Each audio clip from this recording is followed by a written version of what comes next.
विश्व प्रसिद्ध खगोल वैज्ञानिक मेघनाद साहा, यह वही साहा हैं जिन्होंने भारतीय 12 मासों के नाम रखे तथा विश्व को साहा समीकरण एवं थर्मल आयनीकरण के सिद्धांत प्रदान किए। पाश्चात्य वैज्ञानिक आइंस्टाइन साहा के कुछ सिद्धांतों को विश्व की सर्वाधिक उन्नत खोज मानते थे और कहते थे यह समीकरण तारों में भौतिक एवं रासायनिक स्थिति की व्याख्या करता है।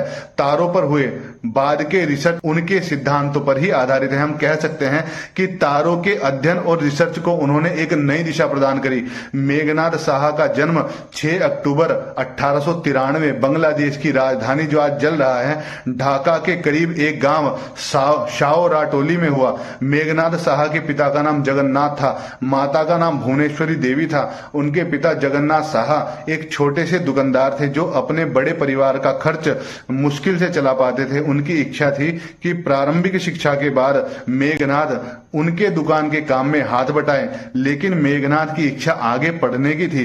बचपन से ही बहुत वैज्ञानिक और विज्ञान में विशेष रुचि रखने वाले शाह कक्षा में भी अपने सवालों से अध्यापकों को भी चकित कर देते थे। एक बार उन्होंने अपने शिक्षक से सूर्य के आसपास चक्र जैसी चीज के बारे में पूछा जिसका जवाब अध्यापक नहीं दे पाए। उस समय मेघनाद ने कहा कि वह इसके बारे में खोज करेंगे। एक शिक्षक के लिए इस ऐसे प्रश्नों को सुनना जिनका उत्तर उन्हें नहीं आता या उन्हें नहीं पता, यह अहंकार को चोट करने वाली बात है। लेकिन शिक्षक भी कोई हिम्मती और महान व्यक्ति रहे होंगे। शिक्षक को लगा कि मेघनाद काफी प्रतिभाशाली हैं। वह इस सोच में पड़ गए कि उनके परिवार वाले मेघनाद को आगे पढ़ा पाएंगे या नहीं।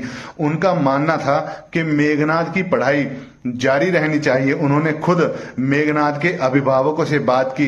इस पर पिता ने कहा कि मेघनाद होनहार तो बहुत है, लेकिन उसको आगे पढ़ाने के लिए दूसरे शहर या गांव उसको जाना पड़ेगा और अपने पास पैसे की तंगी के लिए उन्होंने कहा। तब शिक्षक के आग्रह और सहायता की बात करने पर मेघनाद के पिता ने अपनी सहमति दे दी। यह शिक्षक थे डॉक्टर अनंत कुमार दास, जो कि एक संपन्न और प्रभावशाली डॉक्टर थे। साथ ही वह एक धार्मिक व्यक्ति भी थे। डॉक्टर अनंत दास ने मेघनाद साहा को आगे पढ़ने में सहायता करी। मेघनाद ने दूसरे गांव के एक अंग्रेजी माध्यम के स्कूल में दाखिला ले लिया। वे डॉक्टर अनंत कुमार के घर ही रहते थे।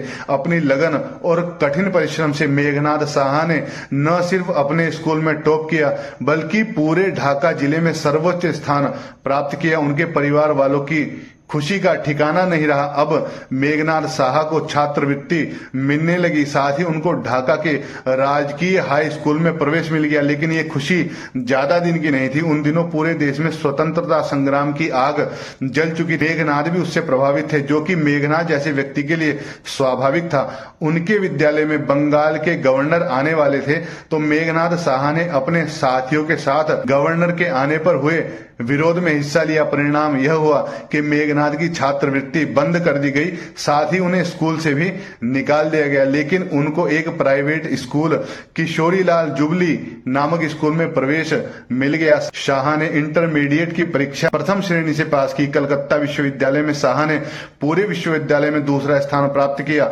गांव के इस बालक मेघनाद साहा ने प्रगति और विकास की ओर एक बार जो कदम बढ़ाया, फिर पीछे मुड़कर नहीं देखा। इंटरमीडिएट करने के बाद मेघनाद साहा ने आगे की स्नातक की पढ़ाई के लिए प्रेसिडेंट कॉलेज में प्रवेश किया, जहां जगदीश चंद्र बसु तथा प्रफुल्ल चंद्र राय जैसे महान वैज्ञानिक उनके शिक्षक और सत्येंद्र नाथ बसु उनके सहपाठी थे।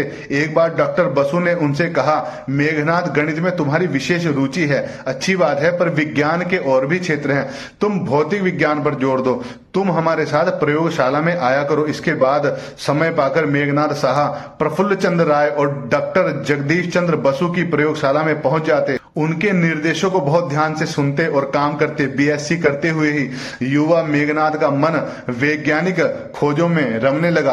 आगे चलकर मेघनाद साहा ने अनेक नए नए आविष्कारों से विज्ञान जगत को चकित कर दिया। एमएससी करने के बाद मेघनाद साहा का भारतीय वित्त विभाग में चयन हुआ, लेकिन साहा पर सुभाष चंद्र बोस जैसे क्रांतिकारियों का साथ देने और स्कूली जीवन में गवर्नर के दौरे का विरोध करने के कारण उन्हें सरकारी नौकरी नहीं मिली। साहा इससे निराश नहीं हुए। उन्होंने इसे एक अवसर के तौर पर लिया और नई नई खोजों में ध्यान लगाया। खर्च के लिए वह ट्यूशन पढ़ाने लगे। मेघनाद साहा दूर दराज के स्थानों पर साइकिल से ट्यूशन पढ़ाने जाते। कुछ ही समय बाद मेघनाद साहा अपने मित्र सत्येंद्र नाथ बसु के साथ कलकत्ता के यूनिवर्सिटी कॉलेज ऑफ साइंस में प्रवक्ता नियुक्त कर दिए गए। अपने अध्ययन काल में उन्हें एग्निस क्लर्क की सुप्रसिद्ध पुस्तक तारा भौतिकी मिली, जिसने उनको नई दिशा प्रदान की थी। थर्मोडायनामिक्स, रियलिटिविटी एंड एटॉमिक थियरी उस समय भौतिकी के नए विषय थे। मेघनाद इन विषयों का अध्ययन करने लगे। इन विषयों पर नोट्स बनाने के दौरान मेघनाद साहा के सामने एक समस्या, इस समस्या के समाधान में की गई खोजों ने उनको विश्व प्रसिद्ध कर दिया। मेघनाद साहा की एक खोज आयोनाइजेशन फार्मूला है। यह फार्मूला खगोल शास्त्रियों को सूर्य और अन्य तारों के आंतरिक तापमान और दबाव की जानकारी देने में सक्षम है। एक प्रसिद्ध खगोल शास्त्री ने इस खोज को खगोल विज्ञान की 12वीं सबसे बड़ी खोज कहा है। सन 1920 में साहा ने इंग्लैंड की यात्रा की, जहां वे अनेक वैज्ञानिकों के संपर्क में आए। उनकी वैज्ञानिक प्रतिभा को और निखरने का मौका मिला। सन 1921 में वे स्वदेश लौटे। मेघनाद साहा संभवतः पहले ऐसे वैज्ञानिक थे जिनको अपनी खोजों के लिए इतनी कम उम्र में प्रसिद्धि मिल गई और वे रॉयल सोसाइटी फेलो चुने गए। बाधाएं उनके रास्ते से लेकिन कभी भी नहीं गई। अपने ही देश के कुछ वैज्ञानिकों ने उनके फार्मूले के प्रति असहमति जताई और उनके इलाहाबाद विश्वविद्यालय के भौतिकी विभाग के पदभार संभालने में अड़चन डाली। लेकिन मेघनाद साहा इन बातों से विचलित नहीं हुए। 1923 में वे प्रयाग विश्वविद्यालय के भौतिक विभाग के अध्यक्ष बने। मेघनाद साहा को भौतिकी के अतिरिक्त एंशिएंट हिस्ट्री यानी प्राचीन भारत का इतिहास, जीव विज्ञान और पुरातत्व विज्ञान ने भी आकर्षित किया। उन्होंने रेडियो वेव्स फ्रॉम द सन और रेडियो एक्टिविटी पर खोज की। साहा के एक सिद्धांत ऊंचे तापमान पर तत्वों के व्यवहार को यूरोप के प्रमुख वैज्ञानिक आइंस्टाइन ने संसार को एक विशेष देन कहा है। मेघनाद साहा ने प्रसिद्ध वैज्ञानिक आइंस्टाइन के शोध ग्रंथों का अनुवाद किया। उन्हीं के प्रयास से नाभिकीय भौतिकी यानी न्यूक्लियर फिजिक्स को कलकत्ता विश्वविद्यालय में पढ़ाया गया। साहा न्यूक्लियर पावर के पॉजिटिव इस्तेमाल के पक्षधर रहे हैं। उन्होंने 1950 में इंस्टीट्यूट ऑफ न्यूक्लियर फिजिक्स की स्थापना की। कलकत्ता विश्वविद्यालय ने डॉक्टर साहा के लिए ट्रैवलिंग फेलोशिप का आयोजन किया। अपनी विदेश यात्राओं के दौरान डॉक्टर साहा ने अपने अध्ययन और अपने खोजों को जारी रखा। बर्लिन के प्रसिद्ध वैज्ञानिक नानसर्ड से उनकी भेंट हुई, जो स्वयं थर्मोडायनामिक्स के विद्वान थे। वे डॉक्टर साहा के आविष्कारों से काफी प्रभावित हुए। साहा वैज्ञानिक होने के साथ साथ एक सामाजिक कार्यकर्ता भी थे। वो अपनी आर्थिक तंगी को भूले नहीं थे।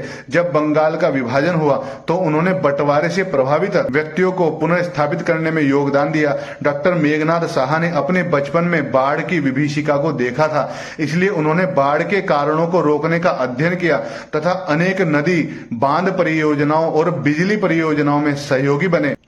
अपने अध्ययन काल में ही डॉक्टर साहा ने विज्ञान की पुस्तकों की कमी को समझा। उन दिनों भारत में विज्ञान की पुस्तकों का अभाव था। विज्ञान की पुस्तकें विदेश से मंगवानी पड़ती थी। इसी कमी को डॉक्टर साहा की किताबों ने बहुत हद तक पूरा किया। उनकी पुस्तक थियरी ऑफ हीट और मॉडर्न फिजिक्स आदि को बहुत महत्वपूर्ण माना जाता है। डॉक्टर साहा की पुस्तकें भारत के प्रायः सभी विश्वविद्यालयों में पढ़ाई जाने लगी। मेघनाद साहा के जीवन का एक पहलू यह भी है कि उन्होंने कई संस्थानों की स्थापना की। सबसे पहले प्रयाग में नेशनल एकेडमी ऑफ साइंसेज की स्थापना की। फिर Indian physical society, national institute of science of Indian की नींव भी इन्होंने ही रखी। इंडियन फिजिकल सोसाइटी को विकसित करने में डॉक्टर साहा ने कोई कसर नहीं छोड़ी। 1951 में इंस्टीट्यूट ऑफ न्यूक्लियर फिजिक्स संस्था का जन्म हुआ।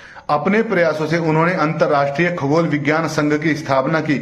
1953 में वे इंडियन साइंस एसोसिएशन के निदेशक बने।